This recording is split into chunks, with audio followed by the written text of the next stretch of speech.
وَلَيْسَ قَدْ آتَيْتُكَ أَفْضَلَ مِنْ ذَلِكَ كُلِّهِ، میں نے تمہیں سب سے اعلیٰ چیز عطا کی ہے کہ وہ کیا ہے کہ اللہ ذکرت الا ذکرت معی، قیامت تک تیرا میرا نام اکٹھا رہے گا، جدا نہیں ہو سکتا ہے۔ ساری کائنات کا نبی بنایا، سارے بحر و بر پر نبوت کی چھاپ لگا دی۔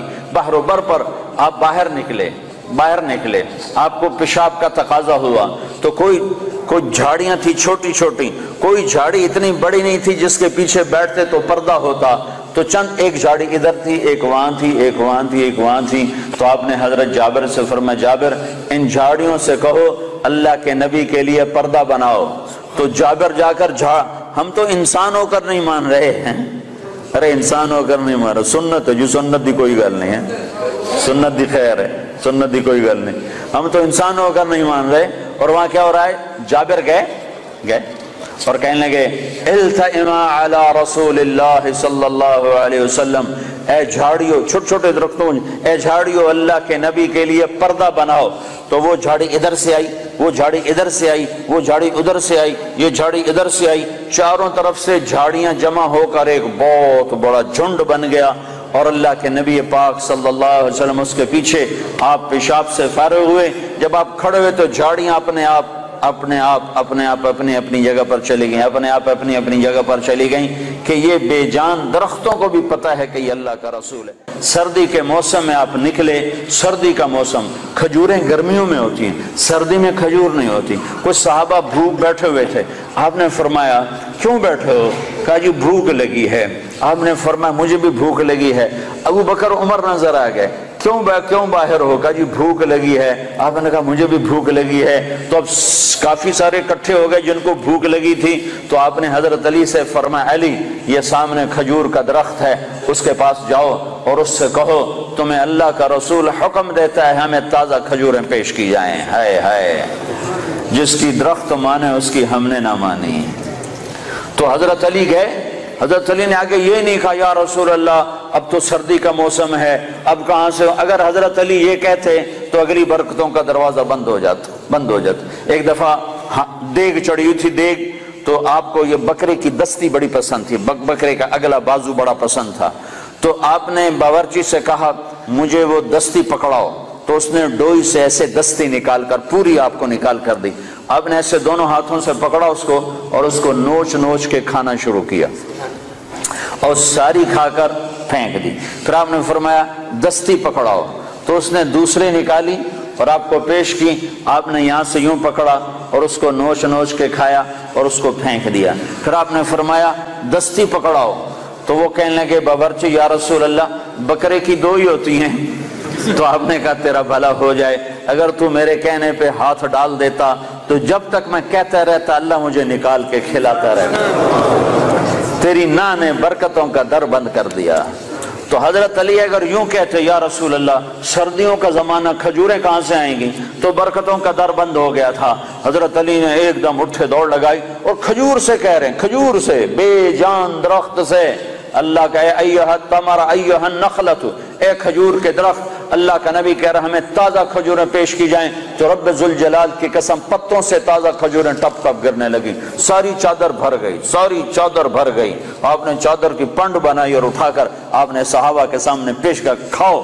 سب نے کھایا، آپ نے بھی کھایا، ابوبکر نے بھی، عمر نے بھی۔ کچھ بچ گئی تو آپ نے فرمایا علی سے جا لے جا، فاطمہ بھوکی ہوگی، میرے بچے بھوکے ہوں گے، ان کو بھی جا کے کھلا۔ یہ میرے نبی کی نبوت ہے کہ بے جان پر بھی نبوت، جاندار پر بھی نبوت، مردہ پر بھی نبوت، زندہ پر بھی نبوت۔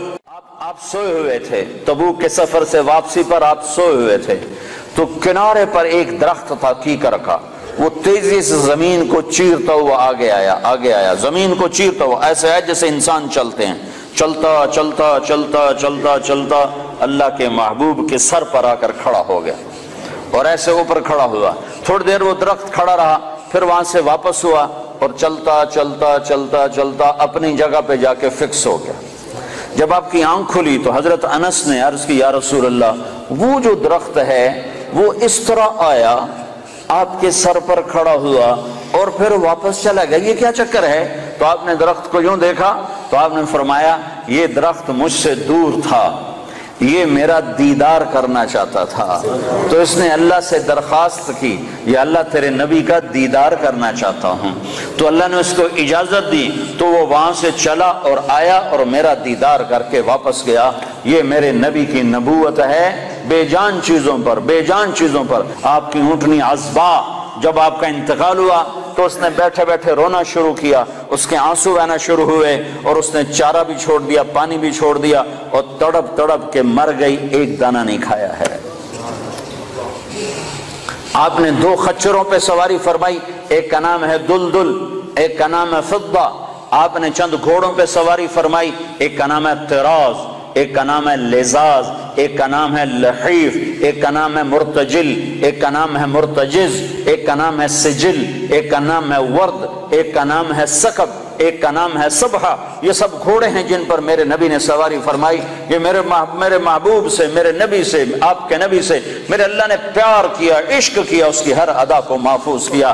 تم عمل کرنے کے لیے ڈھونڈنے والے بنو، سرمایہ موجود ہے، سرمایہ موجود ہے۔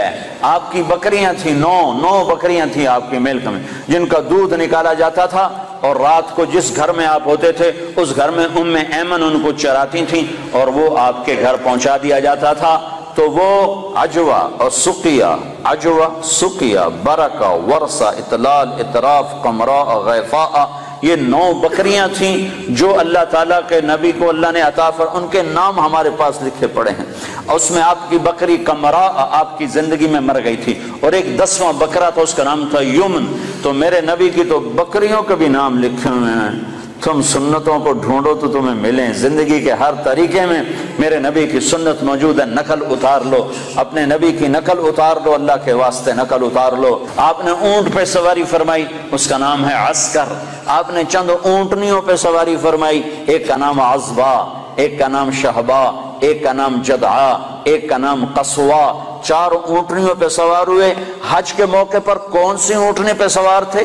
قصوا پہ سوار تھے۔ آخری خطبہ کس اونٹنی پہ سوار ہو کر دیا؟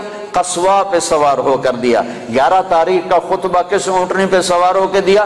جدعا پہ سوار ہو کے دیا۔ اس حد تک تفصیل میرے رب نے لکھوا دی۔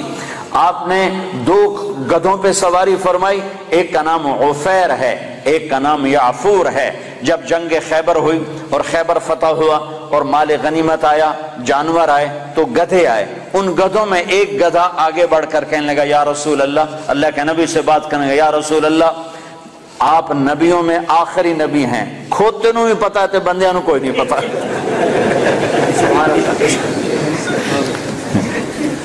یا رسول اللہ، آپ نبیوں میں آخری نبی ہیں، آپ کے بعد کوئی نبی نہیں، اور میں اپنی نسل میں آخری ہوں، میرے باپ دادے پردادے پر نبیوں نے سواری کی، آپ مجھے اپنے غلامی میں لے لیں، اپنے حصے میں لے لیں۔ تو آپ نے یافور کو اپنے حصے میں لے لیا، اس پہ سواری فرماتے تھے۔ اور یافور اور بھی کئی کام کرتا تھا۔ کبھی آپ نے کسی کو بلانا ہوتا تھا اور موقع پر کوئی خادم موجود نہیں ہے تو آپ یافور سے فرماتے، جاؤ ابو بکر کو بلا کے لاؤ۔ تو یافور دوڑ لگاتا، وہ جا کر سیدھا ابو بکر کے دروازے پہ ٹکر مارتا، ٹھا۔ اللہ اکبر۔ تو وہ آدمی گھبرا کے باہر نکلتا کہ ٹکر کیا ہماری؟ آگے دیکھا تو یافور شریف کھڑا ہوا، تو پتہ چلتا کہ اللہ کے نبی نے بلایا ہے۔ یہ یافور تھا۔ جس دن آپ کا انتقال ہوا اس دن یافور مدینے کی گلیوں میں روتا تھا، چیختا تھا، بھاگتا تھا، چیختا تھا، بھاگتا تھا۔ آخر اسے صبر نہیں آیا اور ایک کنویں میں چھلانگ لگا کے مر گیا کہ اب نبی کے بعد میرا جینا بھی حرام ہے۔ اپنی زندگی کو حضرت محمد صلی اللہ علیہ وسلم کے طریقوں میں ڈھالو۔ یہ تبلیغ ان طریقوں کو سیکھنے کی محنت ہے، یہ تبلیغ ان طریقوں پر جان دینے کی محنت ہے کہ اللہ کے نبی پاک صلی اللہ تعالی علیہ وسلم، یا ابا سفیان جئتکم بکرامت الدنیا والآخرہ، ابو سفیان میں تمہارے پاس دنیا اور آخرت کی عزت لے کر آیا ہوں، دنیا اور آخرت کی کرامت لے کر آیا ہوں۔ اس کو بھائیو آج تک جو اس میں کمی ہوئی، کوتاہی ہوئی، اس پر اللہ سے معافی مانگ لو، توبہ کر لو، اللہ کے دربار میں جھک جاؤ، اور آج کے بعد وہ کرو جو اللہ چاہتا ہے، جو اللہ کا نبی چاہتا ہے، جو اللہ کا رسول چاہتا ہے۔ اللہ کا نبی ہمارے لیے بہترین شفیع ہے۔ آپ کے بغیر جنت کا در نہیں کھل سکتا، جنت کا دروازہ نہیں کھل سکتا، حساب کتاب شروع نہیں ہو سکتا، آپ کے بغیر مقام محمود نہیں سج سکتا۔ کیا آپ کی شان دیکھنی ہو تو آپ نے کہا میدان محشر میں دیکھنا، لوگ پیچھے ہوں گے میں آگے ہوں گا، نبی پیچھے ہوں گے میں آگے ہوں گا، اللہ کا جھنڈا میرے ہاتھ میں ہوگا اور سارے نبی میرے جھنڈے کے نیچے نیچے چل رہے ہوں گے، سب کے آگے میری شان ہوگی کہ اللہ کا جھنڈا میرے ہاتھ میں ہوگا، لواء الحمد بیدی یوم القیامہ، اور سارے نبی آدم سے لے کر عیسیٰ علیہ السلام تک سارے نبی میرے جھنڈے کے نیچے ہوں گے اور پوری دنیا میرے پیچھے ہوگی، میں سب سے آگے ہوں گا، لوگ چپ ہوں گے میں بولنے والا، لوگ خاموش ہوں گے میں بولنے والا، لوگ نظریں جھکا رہے ہوں گے میں نظر اٹھانے والا، لوگ سہمے ہوں گے میں اللہ سے بات کرنے والا، لوگ نا امید ہوں گے میں امید دلانے والا، لوگ پریشان ہوں گے میں تسلی دینے والا، لوگ پھنسے ہوئے ہوں گے میں شفاعت کرنے والا۔ مقام محمود میرے لیے سجایا جا رہا ہے، جنت کے 1000 خدام میرے لیے لائے جا رہے ہیں جو میرے چاروں طرف گھیرا باندھ کے کھڑے ہوں گے، اور جنت کی چابی میرے ہاتھ میں ہوگی، میرے بغیر جنت کا در کھل نہیں سکتا، میرے بغیر کوئی جنت میں جا نہیں سکتا۔ ایک دفعہ عیسیٰ علیہ السلام نے کہا یا اللہ مجھے وہ سلسبیل کا پانی تو پلا، سلسبیل کا پانی تو پلا، تو اللہ تعالیٰ نے فرمایا عیسیٰ جب تک میرا آخری نبی نہ پی لے سارے نبیوں پر وہ پانی حرام ہے، میرا نبی بسم اللہ کرے گا تو باقیوں کو دوں گا، جب تک وہ نہ ہے۔ حبیب اللہ، واہ واہ، حبیب، نبی ہے نبی، رسول ہے رسول، محمد الرسول اللہ، والضحا واللیل اذا سجا ما ودعک ربک وما قلا۔ کیا خوبصورت کلام ہے، کیا خوبصورت انداز ہے، کس انداز میں یہ کلام اترا ہے میرے محبوب صلی اللہ تعالی علیہ وسلم کہ اللہ چہرے کی قسم اٹھا رہا، والضحا، اے میرے حبیب مجھے تیرے روشن چہرے کی قسم، وہ چہرہ کیسا حسین ہے جس کی میرا رب قسم اٹھا رہا ہے، اے میرے حبیب مجھے تیرے روشن چہرے کی قسم، واللیل اذا سجا، مجھے تیری سیاہ زلفوں کی قسم، ما ودعک ربک وما قلا، میں نے تمہیں بالکل نہیں چھوڑا، میں تم پہ ناراض نہیں ہوں، وللآخرۃ خیر لک من الاولی، دنیا مختصر آخرت باقی، تجھے آخرت کی بادشاہی دی ہے، ولا سوف یعطیک ربک فترضی۔ یہ آیت آپ کی شان میں سب سے بلند ہے کہ ساری دنیا سے اللہ کہتا ہے مجھے راضی کرو، ساری کائنات سے کہتا ہے مجھے راضی کرو، بحر و بر کے انسانوں سے کہتا ہے مجھے راضی کرو، فرشتوں سے کہتا ہے مجھے راضی کرو، نبیوں سے کہتا ہے مجھے راضی کرو، رسولوں سے کہتا ہے مجھے راضی کرو، جنات کو کہتا ہے مجھے راضی کرو، ہمیں کہتا ہے مجھے راضی کرو، شہداء سے، صدیقین سے مجھے راضی کرو، اور خود کیا کہتا ہے، خود کیا کہتا ہے، وَلَسَوْفَ يُعْطِيكَ رَبُّكَ فَتَرْضَىٰ۔ اے میرے محبوب ساری کائنات مجھے راضی کرنے پر ہے، میں تجھے راضی کرنے پر ہوں، میں نے تمہیں راضی کرنا ہے۔